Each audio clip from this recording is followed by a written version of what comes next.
my biggest inspiration for certain things, it was almost a heightened female version of Zach. I try to just write from a place of discovery. So I don't know what's going to happen until it happens as I'm writing. So that's my only rule. You know, let's just start typing and let's just kind of follow my fingers.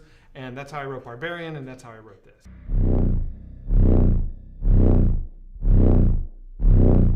Are you watching? My God, this was a rough one for... As an actor, I feel like you got to go to your depths with this. Let's start with you. I mean, this is a character who's really put upon in ways that... Does that get to you? She's a witch, apparently. No. Does that get to me? Yeah, I mean, do you like... Because that's a lot to take on. How much when you research it, are you like, oh my God, all these horrible things? I don't realize it until the project's over. Really? Yeah.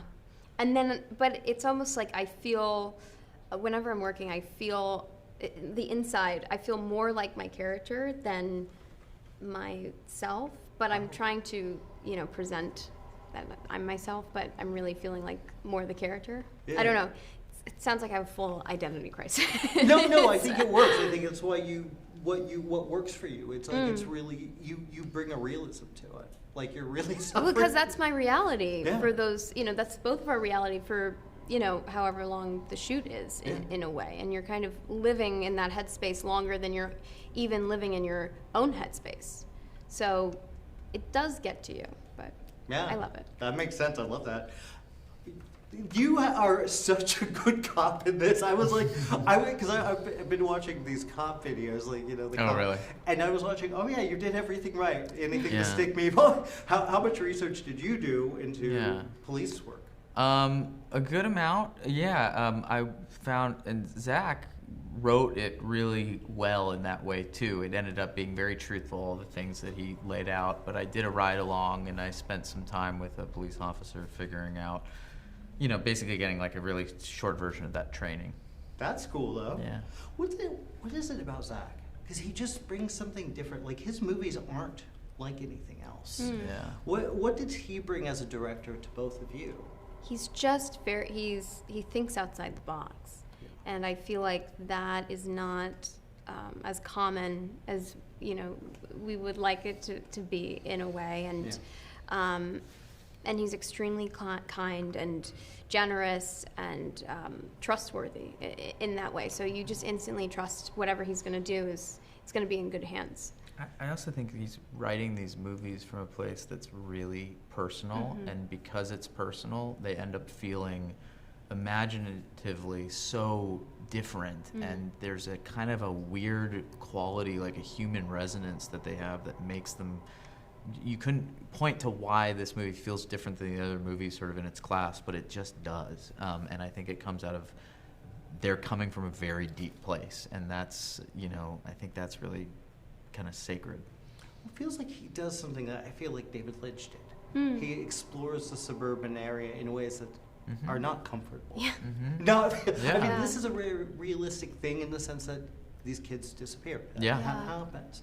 Yeah. You said how long does it take you to shed the character? Now I want to jump back. Well, it's so funny because I was saying to Alden earlier, like somebody asked like, what was your inspiration? And it could be for me, it's sometimes the most random things. And at the time, Justine just feels like very random and kind of a little all over the place. And I didn't know what exactly, but I felt certain things. And then I realized after filming that my biggest inspiration for certain things, it was almost a heightened female version of Zach. I like it. Because of the glasses and the graphic T-shirts and sometimes I was like then I'm looking back, I was like, oh, I'm standing like him in a way, but I wasn't realizing it was all subconscious. That's awesome. I guess he was my muse. There you go.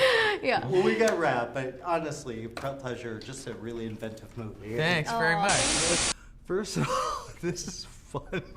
This is a wild film. Thank you. I think that what you do is interesting. You present a story and you change it in ways that the audience doesn't expect. Fair. With this film, I was feeling influences from, and maybe I'm wrong, but I was feeling influences from David Lynch. Sure. From Big time.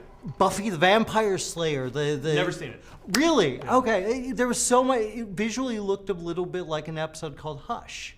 I haven't seen it.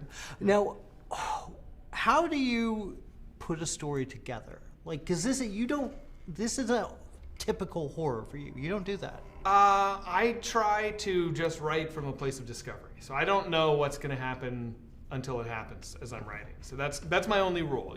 Let's just start typing and let's just kind of follow my fingers. And that's how I wrote Barbarian, and that's how I wrote this. And so when I start to get bored, that's when I start to change things up. Okay. That's how.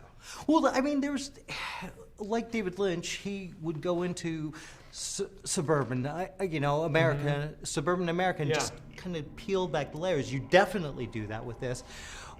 What was it like finding the right cast to tell the story? A challenge. I mean, I had cast this whole movie, and then the strikes happened, and schedules got moved around, and I lost my whole cast except for Austin Abrams. So I had to kind of rebuild it when we got back up on our feet. That was a challenge, but I love the cast I have. I mean, honestly, I wouldn't change a thing. It's like, sometimes the movie gods look out for you. Amy Madigan, I mean, what can I say? I got the exact right person. It's amazing. She's so special. She really is. Yeah. I mean, this is such an impressive cast, and the reality of it too. There's so much reality in what happens when tragedy hits a small town. Yeah. How much of that becomes part of your writing process? Finding these weird stories that happen in these small towns, or like looking for true inspiration? No, not really. I mean, I don't know of any story that is any real story that's kind of like this. Mm-hmm. I think I probably was, once I'd kind of had a first draft done, I think I watched Picnic at Hanging Rock, which is definitely feels adjacent to this to a degree. And I think The Virgin Suicides has some thematic similarities going on. Just kind of like anytime someone is exhibiting a behavior that is completely alien and incomprehensible, that we've all experienced that in one way or another, and this is just kind of an extreme version of that. Well, there's certain characters in that I'm like, I know that person. Yeah, every single one. Yeah, sure. But there's also the horror. Do you think horror? I feel like horror just gives the filmmaker freedom to tell any story. I agree with you. I think it's one of the few kind of big tentpole genres where you can take huge creative swings. Yeah. And I really am proud to be living in that playground. I think it's a great place. Well, because it gives you the freedom to examine politics, examine everything that's going on. Yeah, you get to address whatever you want, and as long as it's scary, it works. And I love that. Well, dude, we got cut. But, okay. Thank you. Yeah, lovely to speak with you. Thank you for clicking on our video, everybody. If you like what you saw here, please make sure you like the video and subscribe and share with your friends who like this sort of content. JoBlo was created by movie fans for movie fans, and we appreciate your support.